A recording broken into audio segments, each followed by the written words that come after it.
एक बड़े झूठ को अगर छोटी छोटी सच्ची बातों में लपेटकर बोला जाए तो वो बड़ा झूठ भी सच लगने लगता है, क्योंकि ऐसे में वो बोले गए छोटे छोटे सच उस बड़े झूठ पर यकीन करने को मजबूर करते हैं। हम पहले अपने बिलीव्स बनाते हैं और फिर उन बिलीव्स पर थप्पा लगाने का रास्ता ढूंढते हैं, और ऐसे में हम बस कही सुनी बातों पर यकीन करने से भी पीछे नहीं हटते। और आज की इस वीडियो में हम ऐसे ही एक पुनर्जन्म के मिथ को बर्स्ट करने वाले हैं, जिसने पूरे देश को या यूं कहूं कि पूरी दुनिया को ही हिलाकर रख दिया था। और ये केस है शांति देवी रीइंकार्नेशन केस। इस केस की शुरुआत होती है 18 जनवरी 1902 से, जब मथुरा में रहने वाले एक कपल चतुर्भुज चौबे और उनकी पत्नी जागृति देवी के घर एक प्यारी सी बेटी का जन्म होता है। और 10 साल की होने पर उसकी शादी मथुरा में रहने वाले केदारनाथ चौबे के साथ कर दी जाती है और वो खुशी खुशी अपने ससुराल आ जाती है। फिर शादी के कुछ साल बाद लुगड़ी गर्भवती होती है, पर अनफॉर्चुनेटली उसका मिसकैरेज हो जाता है। इस सब के कुछ समय बाद लुगड़ी दोबारा से प्रेग्नेंट होती है और वो सिजेरियन से एक बेटे को जन्म देती है, लेकिन बेटे को जन्म देने के 9 दिन के अंदर ही उसकी मौत हो जाती है। और इस घटना के सिर्फ 1 साल और 10 महीने बाद 11 दिसंबर 1926 को बाबूरंग बहादुर माथुर के घर एक लड़की का जन्म होता है, जिसका नाम शांति रखा जाता है। एक आम से घर में जन्मी शांति देवी की जिंदगी ने तब एक असाधारण मोड़ लिया जब 4 साल की उम्र में उसने बोलना शुरू किया। जहाँ बच्चे 2 साल की उम्र से ही बोलने लगते हैं, वहीं शांति ने 4 साल की उम्र में बोलने की शुरुआत की। और जैसे ही वो बोली, उसने अपनी बातों से सबको चौंका दिया, क्योंकि उसका कहना था कि वो लुगड़ी देवी है। इतना ही नहीं, उसने बताया कि उसका घर दिल्ली से करीबन 160 किलोमीटर दूर मथुरा में है और वो खुद को चौबाइन कहती थी। उसका कहना था कि अपने बच्चे को जन्म देते समय उसकी मौत हो गई थी। ये सब सुनकर उसके माता पिता हक्के बक्के रह गए। उन्हें यकीन ही नहीं हो रहा था कि उनकी खुद की बेटी ये सब बोल रही थी, लेकिन उन्होंने इन सब बातों पर ज्यादा ध्यान नहीं दिया। इतना ही नहीं, वो अक्सर मथुरा जाने की जिद किया करती थी। फिर जब शांति थोड़ी बड़ी हुई और स्कूल जाने लगी तो वो स्कूल में भी यही सब बातें दोहराने लगी, जिसके बाद स्कूल के हेडमास्टर ने उससे इस बारे में पूछताछ की और वो उसकी बताई बातों के पीछे की सच्चाई जानने में जुट गए। इंक्वायरी करने पर हेडमास्टर साहब को मथुरा में एक व्यापारी केदारनाथ चौबे का पता चलता है, जिसकी पत्नी लुगड़ी देवी बच्चे को जन्म देने के कुछ समय बाद ही गुजर गई थी। इसी के साथ इस केस की पॉपुलैरिटी इतनी बढ़ गई कि ये बात महात्मा गांधी तक जा पहुंची और उन्होंने इस केस की इंक्वायरी करने के लिए 15 लोगों की कमेटी बनवा दी। और सभी कमेटी मेंबर्स 15 नवंबर 1935 को शांति देवी और उसके पेरेंट्स के साथ मथुरा जाते हैं और ट्रेन से उतरते ही शांति एक इंसान के पैर छूने लगती है और पूछने पर वो बताती है कि ये उसके पति के बड़े भाई यानी कि उसके जेठ जी हैं। और सरप्राइजिंगली ये इंसान कोई और नहीं बल्कि केदारनाथ चौबे का बड़ा भाई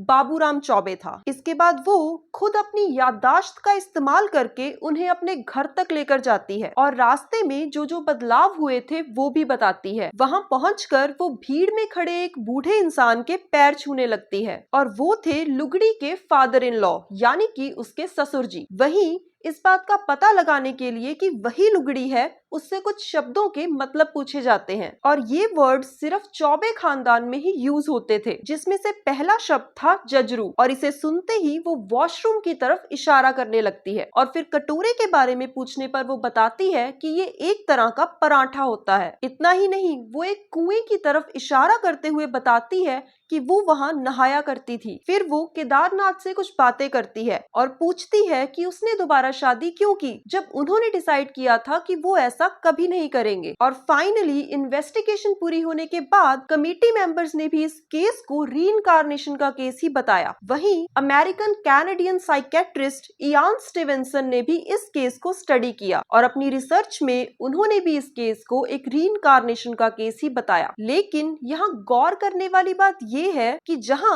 एक तरफ देश को आजाद करवाने के लिए मूवमेंट्स चलाई जा रही थी और वो समय हमारे देशवासियों के लिए काफी संवेदनशील था, वहीं दूसरी तरफ गांधी जी को इस सब के बावजूद आखिर शांति देवी के केस में इतनी दिलचस्पी क्यों थी कि उन्होंने इस केस की इन्वेस्टिगेशन के लिए एक कमेटी तक बनवा दी। और उस समय इस केस में गांधी जी के इन्वॉल्वमेंट के बाद लोगों का ध्यान स्वतंत्रता आंदोलनों से हटकर लुगड़ी देवी पर चला गया। इतना ही नहीं, वहीं इस पूरे केस को ऊपर उठाने और आगे लाने के पीछे आर्य समाजियों का हाथ था। लेकिन आर्य समाज तो पुनर्जन्म में यकीन ही नहीं करता। फिर आर्य समाजियों के इस केस को प्रमोट करने के पीछे आखिर क्या कारण था? देखिए, उस समय हमारा देश सिर्फ आजादी की लड़ाई नहीं लड़ रहा था, बल्कि अलग अलग धर्मों के लोग अपने रिलीजन को सुपीरियर प्रूव करने में भी लगे थे। वेदनयंगम सैमुअल अज़ारिया उस समय का एक पॉपुलर नाम था, जिसने करीबन 2 लाख मलाड्स, मादिग्स, ट्राइबल्स और लो कास्ट नॉन ब्राह्मण्स का क्रिश्चियनिटी में धर्म परिवर्तन करवाया था। वहीं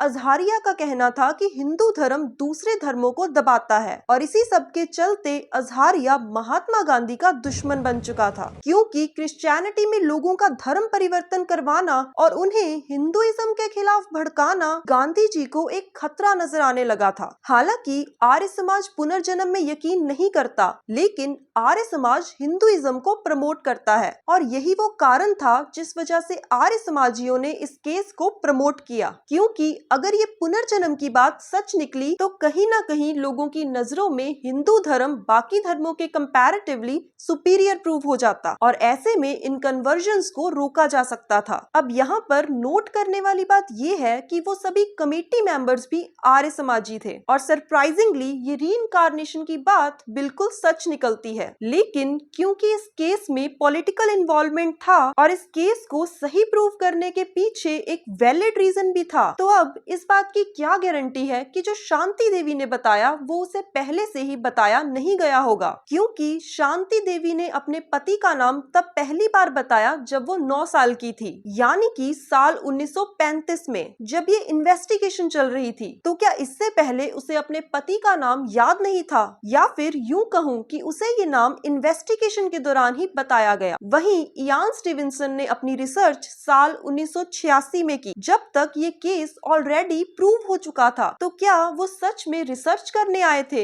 या फिर अपने रीइंकार्नेशन के बिलीफ पर थप्पा लगाने? क्योंकि वो तो पहले से ही पुनर्जन्म में पूरा यकीन रखते थे। वहीं जहां हम ह्यूमंस में बहुत सारी बातें कॉमन होती हैं, लेकिन एक चीज ऐसी है जो हम सब में कॉमन नहीं होती, और वो है बीमारियां। यानी कि ऐसा जरूरी नहीं है कि जो बीमारी मुझे है वो आपको भी हो, और जो बीमारी आपको है वो किसी और को। अब जहां नॉर्मल बच्चे 2 साल की उम्र से ही बोलने लगते हैं, वहीं शांति देवी ने 4 साल की उम्र में बोलना शुरू किया। इससे ये बात तो क्लियर हो जाती है कि उसे ओरल मोटर प्रॉब्लम्स थी। वहीं खुद को शांति देवी ना बोलकर लुगड़ी देवी बताना, यानी कि अपनी ही आइडेंटिटी को एक्सेप्ट न कर पाना, डिसोशिएट आइडेंटिटी डिसऑर्डर, यानी कि एक तरह की मानसिक बीमारी की तरफ इशारा करता है। अब आप सब सोच रहे होंगे कि उसने लुगड़ी देवी का ही नाम क्यों लिया? देखिए, 4 साल की उम्र तक शांति देवी ने बोलना शुरू नहीं किया, यानी कि वो चुप थी। अब जब आप चुप होते हैं तब या तो आप दूसरों की बातों को सुन रहे होते हैं, या फिर अपनी ही इमेजिनेशन में होते हैं। तो हो सकता है कि उसने इस नाम को पहले सुना हो और अपनी ही एक मनगढ़ंत इमेजिनेशन बना ली हो। और भारत जैसे देश में जहां एक ही क्लासरूम में एक ही नाम के 2 से 3 बच्चे मिलना कोई बड़ी बात नहीं है, ऐसे में नाम का सिमिलर होना बस एक कोइंसिडेंस से ज्यादा नजर नहीं आता। चलिए इस बात को एक एग्जाम्पल से समझते हैं। अगर हम 1 लाख बंदरों के हाथों में कीपैड पकड़ा दें, तो यकीन मानिए कि उनमें से कोई एक बंदर तो कोई एक मीनिंगफुल वर्ड जरूर टाइप कर देगा, लेकिन इससे ये प्रूव नहीं होता कि उसे इंग्लिश आती है और उसे इस वर्ड का मतलब पता है। तो ये था शांति देवी रीइंकार्नेशन केस, और आगे आने वाली वीडियोस में भी हम ऐसे ही कुछ मिथ्स को बस्ट करने वाले हैं। और आपको ये वीडियो कैसी लगी मुझे कमेंट सेक्शन में जरूर बताइए।